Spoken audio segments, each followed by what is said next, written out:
जय हिंद दोस्तों। दोस्तों आप सभी का फिर से एक नई वीडियो पर स्वागत है। चलिए दोस्तों, आज हम आप लोगों को बताएंगे सामाजिक विज्ञान का वायरल पेपर। और दोस्तों आप भी क्लास 10th में है और 16 फरवरी को आप सभी का सोशल साइंस का अगर विज्ञान का पेपर है तो ये वीडियो देखकर जाइएगा, क्योंकि आज के सामने आपको वही क्वेश्चन वही पेपर देखने को मिल रहा है जो आपको 16 फरवरी को फर्स्ट और सेकंड सिटिंग में देखने को मिलेगा।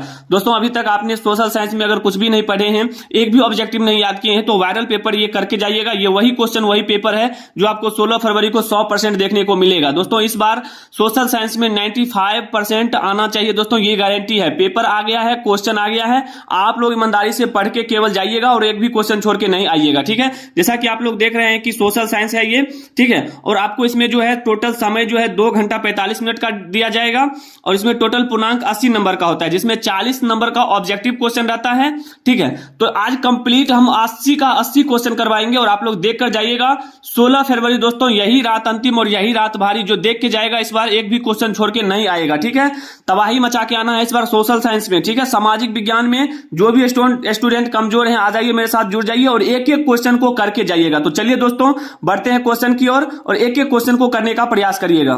दोस्तों सबसे पहले बता दें कि जैसा कि आप जानते हैं कि आपको खंड अ में जो है सेक्शन ए में वस्तुनिष्ठ प्रश्न पूछा जाता है, ऑब्जेक्टिव टाइप क्वेश्चन। ठीक है, इसमें आपको 1 से 80 तक ऑब्जेक्टिव क्वेश्चन रहेगा, जिसमें से आपको केवल जो है 40 ऑब्जेक्टिव क्वेश्चन बनाना है, वो भी आपको OMR शीट पर, जैसा कि आप लोग जानते होंगे। ठीक है, और प्रत्येक क्वेश्चन के लिए 1 नंबर दिया जाता है। 100% इंपोर्टेंट है, पढ़ के ही जाइएगा। जो पढ़ के जाएगा वो इस बार सोशल साइंस में तबाही मचा के आएगा। 16 फरवरी दोस्तों याद रखिए, 16 फरवरी वही क्वेश्चन वही पेपर सामने आपके आएगा और एक भी क्वेश्चन छोड़ के नहीं आइएगा। तो समय कम है, जल्दी से देख के जाइए। तो पहला क्वेश्चन से शुरू श्री गणेश करेंगे।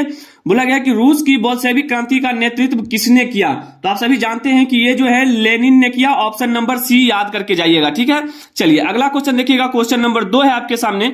बोला गया है कि बोल्शेविक क्रांति कब हुई? तो आप सभी जानते हैं कि बोल्शेविक क्रांति जो है नवंबर 1917 में हुआ था। कब हुआ था? नवंबर 1917 में। याद कर लीजिए दोस्तों एक एक क्वेश्चन को। चलिए आगे बढ़ेंगे। क्वेश्चन नंबर 3 है आपके सामने दोस्तों कि साइमन आयोग किस वर्ष भारत आया था? तो आप सभी जानते हैं कि ये 1928 में भारत आया था। कौन? साइमन आयोग। दोस्तों 10 मिनट का वीडियो होगा, अगर गौर से आप लोग सुन भी लेते हैं तो आपको याद हो जाएगा और एक भी क्वेश्चन छोड़ के नहीं आइएगा। ठीक है, चलिए अगला क्वेश्चन है आपके सामने। क्वेश्चन नंबर 4 बोला गया हिंद चीन पहुंचने वाले प्रथम व्यापारी कौन थे? तो आप सभी जानते हैं कि ये कौन थे? पुर्तगाली थे। ऑप्शन नंबर सी आप लोगों को याद रखना है। दोस्तों कहते हैं बहुत सारे स्टूडेंट का कहना है कि सर आपको जो है एग्जाम से पहले क्वेश्चन कैसे मिल जाता है? तो दोस्तों हम आपको बता दें, इस दुनिया में कोई भी चीज असंभव नहीं है। ठीक है, कोई भी चीज करने के लिए अगर आपके साथ मनी है ना, मनी पावर बहुत जरूरी है। ठीक है, पैसे पर सब कुछ बिकता है, ये तो क्वेश्चन ही है। ठीक है, ये कोई बड़ी बात नहीं है। आप लोग ईमानदारी से पढ़ के जाइए, आपको पढ़ना है, चुपके से पढ़िए और एग्जाम को क्वालिफाई कीजिए। इस बार एक भी क्वेश्चन सोशल साइंस में छोड़ के नहीं आइएगा। चलिए आगे बढ़ते हैं। देखिए क्वेश्चन नंबर 5 में बोला गया है कि जनसंख्या का घनत्व सबसे अधिक कहां होता है? तो आप सभी जानते हैं कि ये होता है महानगर में। कहां होता है? महानगर में। ऑप्शन नंबर डी याद रखिएगा। ठीक है, चलिए अगला क्वेश्चन देखिएगा। क्वेश्चन नंबर 6 हो जाएगा आपके सामने। बोला गया है कि कार्ल मार्क्स का जन्म कहां हुआ था? अगर किसी भी क्वेश्चन का आंसर पता हो तो कमेंट बॉक्स में, रात में और सुबह में क्वेश्चन देखकर ही जाइएगा। फर्स्ट सिटिंग हो या सेकंड सिटिंग, दोनों स्टूडेंट के लिए है, यही क्वेश्चन आपको दोनों सिटिंग में मिलेगा। ठीक है, कार्ल मार्क्स का जन्म कहां हुआ था? तो आप सभी जानते हैं कि यह हुआ था जर्मनी में। तो ऑप्शन नंबर बी याद रखिएगा। ठीक है, चलिए अगला क्वेश्चन है आपके सामने। बोला गया है कि Visvesvaraya iron and steel company कहां स्थित है? ठीक है, तो आप सभी को याद रखना है, यह है राउरकेला में। ऑप्शन नंबर ए याद रखिएगा। चलिए आगे बढ़ेंगे। क्वेश्चन नंबर 8 है दोस्तों कि अप्रैल थिथिस किसने दी? तो आप सभी जानते हैं कि अप्रैल थिथिस जो है ये लेनिन के द्वारा दिया गया था। तो ऑप्शन नंबर सी याद रखिएगा। ठीक है, 100% इस बार क्वेश्चन लड़ेगा। एक एक क्वेश्चन को पढ़ के जाइए, क्योंकि 16 फरवरी को तबाही मचा के आना है। सोशल साइंस में एक भी क्वेश्चन नहीं छोड़ना है। इस बार कमजोर से कमजोर स्टूडेंट भी 95 करके आएगा। ऑब्जेक्टिव आपके सामने आ गया है, सभी क्वेश्चन करके जाइएगा। लखनऊ समझौता किस वर्ष हुआ? तो आप सभी को याद रखना है, लखनऊ समझौता 1916 में हुआ। ऑप्शन नंबर ए याद रखिएगा। ठीक है, चलिए आगे बढ़ते हैं। दोस्तों कहते हैं ना कि जिसका मुझे था इंतजार वो घड़ी आ गई है। देखिए क्वेश्चन भी मिल गया है, केवल आप लोगों को पढ़ना है और उम्मीद करेंगे आप लोग एक एक क्वेश्चन को अपने दिमाग में इस तरह से नोट करके जाइएगा कि जैसे ही एग्जाम में बैठेंगे और क्वेश्चन पेपर मिलेगा आप लोग एक एक क्वेश्चन को धो दीजिएगा। ठीक है, चलिए अगला क्वेश्चन है कि भारतीय राष्ट्रीय कांग्रेस के पहले अध्यक्ष कौन थे? तो आप सभी को याद रखना है, ये थे व्योमेश चंद्र बनर्जी। क्या हो जाएगा, व्योमेश चंद्र बनर्जी, ठीक है, व्योमेश चंद्र बनर्जी, ऑप्शन नंबर बी याद रखिएगा, ठीक है। चलिए अगला क्वेश्चन है आपके सामने, बोला गया है कि विश्व व्यापार संगठन की स्थापना किस वर्ष की गई, तो आप सभी को याद रखना है ये 1995 में विश्व व्यापार संगठन का स्थापना किया गया था, ठीक है। चलिए अगला क्वेश्चन है आपके सामने, बोला निम्न में से किस देश में मिश्रित अर्थव्यवस्था है, तो आप सभी को याद रखना है यह है भारत में मिश्रित अर्थव्यवस्था, ठीक है, ऑप्शन नंबर सी याद रखिएगा। आइए आगे बढ़ते हैं। क्वेश्चन नंबर 13 है कि सेवा क्षेत्र में कौन सी क्रियाएं शामिल होती है, तो आप सभी को याद रखना है इसमें यातायात, संचार और बैंकिंग ये तीनों जो है सेवा क्षेत्र में शामिल होती है, ठीक है। चलिए अगला क्वेश्चन है आपके सामने, क्वेश्चन नंबर 14, बोला गया है इसमें कि राष्ट्रीय आय की गणना किस विधि द्वारा की जाती है, तो आप सभी को याद रखना है ये आय विधि द्वारा, व्यय विधि द्वारा, उत्पादन एवं मूल्य जोड़ विधि यानी इनमें से सभी। इसका बिल्कुल राइट आंसर हो जाएगा ऑप्शन नंबर डी, आप लोगों को याद रखना है, ठीक है। चलिए आगे बढ़ते हैं। क्वेश्चन नंबर 15 है कि भारतीय बैंकिंग प्रणाली के शीर्ष पर है, तो आप सभी जानते हैं ये कौन है, रिजर्व बैंक ऑफ इंडिया, ये बैंकों का बैंक भी कहा जाता है, reserve bank of India, option number D याद रखिएगा। इससे बाहर कुछ भी नहीं आएगा दोस्तों, ऑब्जेक्टिव सभी ऑब्जेक्टिव क्वेश्चन पढ़ के जाइए, 16 फरवरी को एक भी क्वेश्चन छोड़ के नहीं आइएगा। भारत का वित्तीय वर्ष कौन सा है, भारत का वित्तीय वर्ष कौन सा है, तो आप सभी को याद रखना है 1 अप्रैल से 31 मार्च तक, ऑप्शन नंबर सी आपका बिल्कुल राइट आंसर होगा। आगे बढ़ेंगे। क्वेश्चन नंबर 17 में बोला गया है कि निम्न में से कौन सी सेवा गैर सरकारी है, तो आप सभी को याद रखना है मॉल सेवा जो है ये गैर सरकारी होता है, ऑप्शन नंबर सी याद रखिएगा, ठीक है। चलिए अगला क्वेश्चन है आपके सामने, व्यावसायिक बैंकों का राष्ट्रीयकरण कब किया गया था, तो आप सभी को याद रखना है ये किया गया था कब, 1969 में, ऑप्शन नंबर बी याद रखिएगा दोस्तों। एक एक क्वेश्चन को पढ़ के जाइए। चलिए आगे बढ़ेंगे। दोस्तों बता दें अगर चैनल पर पहली बार आए हैं तो चैनल को सब्सक्राइब कर लीजिएगा, ताकि आने वाले आगामी जो भी एग्जाम होगा उसका जो भी वायरल पेपर होगा आप लोगों को हम सबसे पहले करवाएंगे, सभी से पहले करवाएंगे, और आप लोग इस बार टॉपर बनिएगा, ये मेरा दावा है, ठीक है। चलिए गरीबी के कुचक्र की धारणा किस अर्थशास्त्री ने दी, तो आप सभी को याद रखना है रेगनर नरकस, कौन हो जाएंगे, रेगनर नरकस, ऑप्शन नंबर सी याद रखिएगा, ठीक है दोस्तों। चलिए अगला क्वेश्चन है आपके सामने, क्वेश्चन नंबर 20, बोला निम्न में कौन बीमारू राज्य नहीं है, तो कौन जो है बीमारू राज्य नहीं है, तो आप सभी को याद रखना है कर्नाटक जो है ये हमारा बीमारू राज्य नहीं होता है, ठीक है। चलिए अगला क्वेश्चन है आपके सामने, क्वेश्चन नंबर 21, बोला गया है कि मंदार हिल किस जिला में स्थित है, मोस्ट वीवीआई क्वेश्चन है, मंदार हिल किस जिला में स्थित है, तो आप सभी को याद रखना है ये बांका जिला में स्थित है, ऑप्शन नंबर सी याद रखिएगा। आइए आगे बढ़ते हैं। क्वेश्चन नंबर 22 है कि काजीरंगा राष्ट्रीय उद्यान कहां है, तो आप सभी जानते हैं कि यह है कहां, असम में है, काजीरंगा राष्ट्रीय उद्यान असम में है, ऑप्शन बी याद रखिएगा।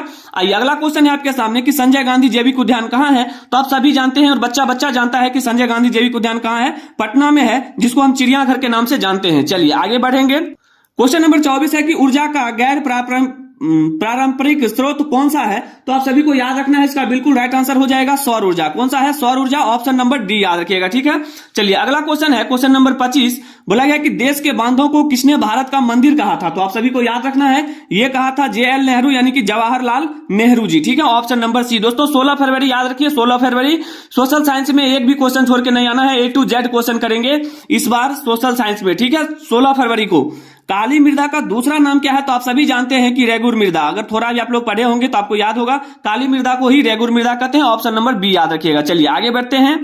क्वेश्चन नंबर 27 है कि सुनामी का प्रमुख कारण क्या है, दोस्तों आप सभी जानते हैं सुनामी का जो प्रमुख कारण होता है वो होता है समुद्र में भूकंप, क्या होता है, समुद्र में भूकंप, ऑप्शन नंबर ए आपका बिल्कुल राइट आंसर होगा, ठीक है। आइए अगला क्वेश्चन है कि पृथ्वी की सतह पर सर्वप्रथम पहुंचने वाली भूकंप तरंग क्या कहलाती है, तो आप सभी को याद रखना है ये पी तरंग जो होता है सबसे खतरनाक होता है, यही सबसे पहले पृथ्वी पर पहुंचता है, उम्मीद करेंगे समझ गए होंगे। आइए आगे बढ़ेंगे।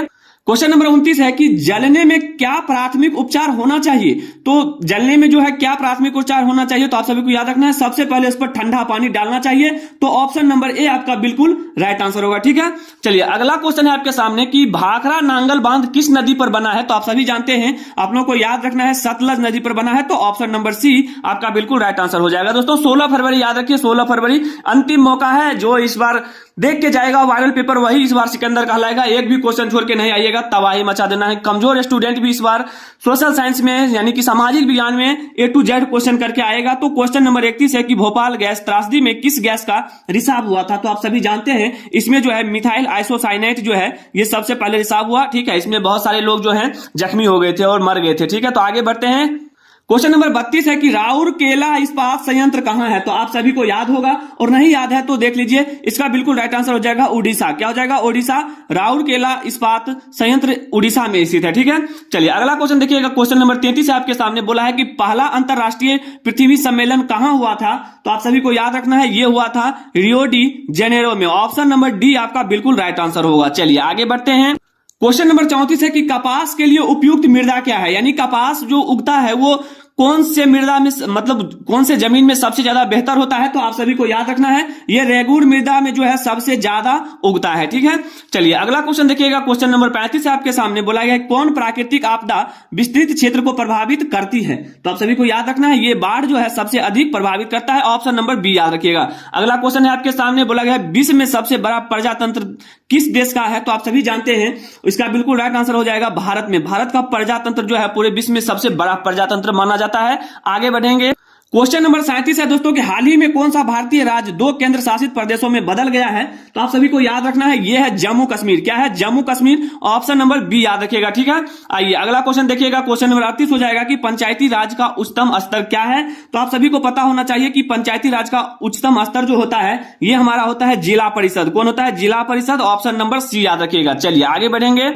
क्वेश्चन नंबर 39 है दोस्तों कि निम्न में कौन संघ राज्य की विशेषता नहीं है? तो आप सभी को याद रखना है, मोस्ट प्रीवियस क्वेश्चन है, एक पक्षीय विधायिका जो होता है ये संघ राज्य की विशेषता नहीं होता है। ठीक है, चलिए अगला क्वेश्चन देखिएगा। क्वेश्चन नंबर 40 है आपके सामने, संपूर्ण क्रांति का नेतृत्व किसने किया? तो आप सभी को पता होगा कि संपूर्ण क्रांति का नेतृत्व जयप्रकाश नारायण जी ने किए थे। ठीक है, तो ऑप्शन नंबर ए आपका बिल्कुल राइट आंसर होगा। उम्मीद करते हैं दोस्तों 1 से 40 तक क्वेश्चन आप लोग समझ गए होंगे। और आप लोगों को फिर से बता दें, अगर आप भी क्लास 10th में हैं, 16 फरवरी को सामाजिक विज्ञान का अगर पेपर देने वाले हैं, चाहे आपका एग्जाम फर्स्ट सिटिंग में हो या सेकंड सिटिंग में, ये वायरल पेपर देख के जाइएगा, क्योंकि ये वही क्वेश्चन वही पेपर है जो 16 फरवरी को फर्स्ट और सेकंड सिटिंग में देखने को मिलेगा। इस बार कमजोर स्टूडेंट भी सोशल साइंस में 95 करके आएगा, ये मेरा गारंटी है। और बता दें, चैनल पर पहली बार आए हैं तो चैनल को सब्सक्राइब कर ले, ताकि आगामी जो भी एग्जाम होगा उसका सभी का वायरल पेपर आप लोग के पास पहुंचता रहेगा। ठीक है, इसमें जो भी शेष क्वेश्चन बच गया है अगले वीडियो में हम आप लोग को बता देंगे। मिलेंगे दोस्तों अगले वीडियो में, तब तक के लिए जय हिंद, जय भारत, वंदे मातरम।